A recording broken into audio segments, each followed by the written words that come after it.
What is up mga kadwa? So, hapon ngayon at nilabas ko ulit tong dalawang to kasi kanina si Coco hindi siya nakatae. Sabi ko nung nakaraan, after shift, usually ko sila nilalabas, di ba? Everyday yan. 8 a.m. onwards. Yan ko sila nilalabas para magbawas. Pero ngayon hapon na, alas 3, ay di ko alam kung anong oras na kung ang pag-post ko dito sa video. Kung anong oras ko ipopost. Pero ngayon is 3 p.m. Papataihin ko muna yan bago umulan. Kasi kapag hindi siya nakatae sa umaga, alam mo yung parang ang lungkot-lungkot ng mukha. Parang may dinaramdam siya. So, ayan. Labas ko muna sila.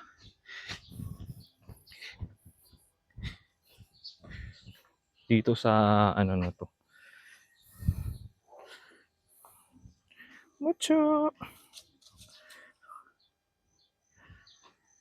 Kuko!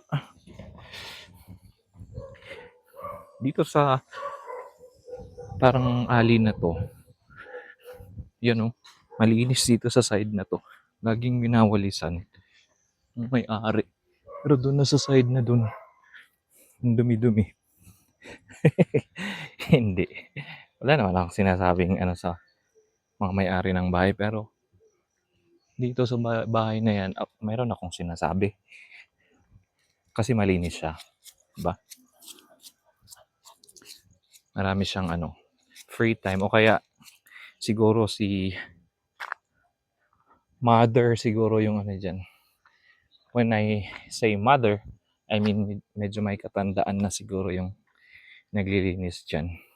Diba? Usually ganoon naman sa yung mga lola or may katandaan na sila yung mga naglilinis, nagwawalis. Parang exercise nila sa umaga. Diba? Ganun yun. Oops. Ito, nagbawas ulit tong maliit. Parang tae lang ng manok yung tae niya. Ito. Pero yan yung gusto kong tumae kasi siya yung malungkot kanina. Yan. Bilisan nyo. Ito may si Coco, may marunong yung umarte. Next time ha. Next time. Wait lang, yun yung aso. Iniikot din niya ng may-ari dun. Itong si Coco, marunong tumarte. Next time, videoan ko. Marunong yang umiyak. Ha? Iiyak yan. Pag umiyak siya, sendan nyo daw ng pambili ng gizzard. Joke lang.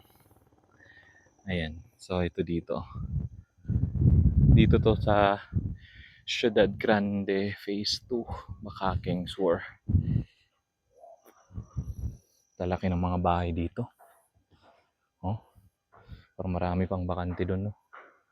Kaso mahal na ng dito, mga lupain kasi malapit lang sa SLU. Meron daw binibenta dyan, lupa sa baba, tax deck.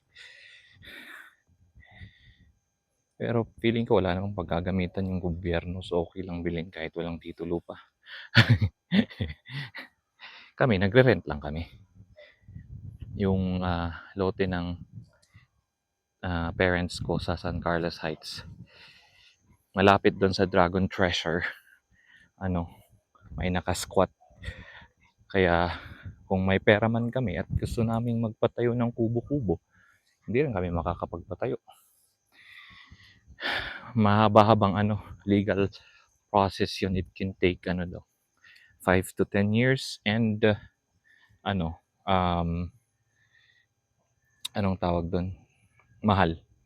Kasi every appearance ng attorney 10,000. Although marami naman na na-squatan, so pwede kayong magkahati-hati doon. Yun yung parang sabi ni former Mayor Dumogan.